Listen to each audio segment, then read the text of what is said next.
Volar. Volar hasta llegar al cielo. Volar. Volar como el halcón, como el humo, como el polen. Volar. Volar al sur, volar al tiempo, volar al mar, volar a las cumbres, como si las cimas llanuras fueran, sobre las nubes en primavera.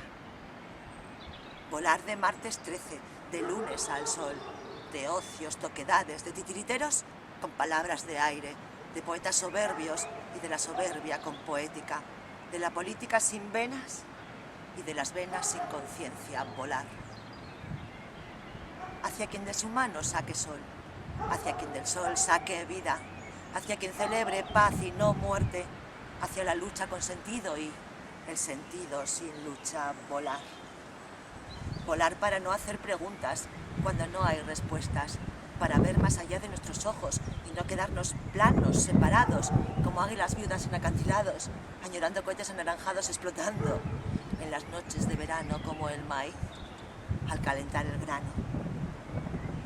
Volar. Volar con el amor. Volar para el amor. Volar con la gente que arde amando, como candelas voladoras en el aire, titilando en el reflejo del mar dormido, en los silencios de las pasiones. Volar. Volar por volar. Volar sin más. Volar para llegar a otra parte, rasgar otra parte, donde son los que no están, y aprender. Tocar, beber, sentir, bailar, reír, cantar, soñar, saltar, llorar, vivir, morir y volar. Volar. Volar hasta llegar al cielo. Volar.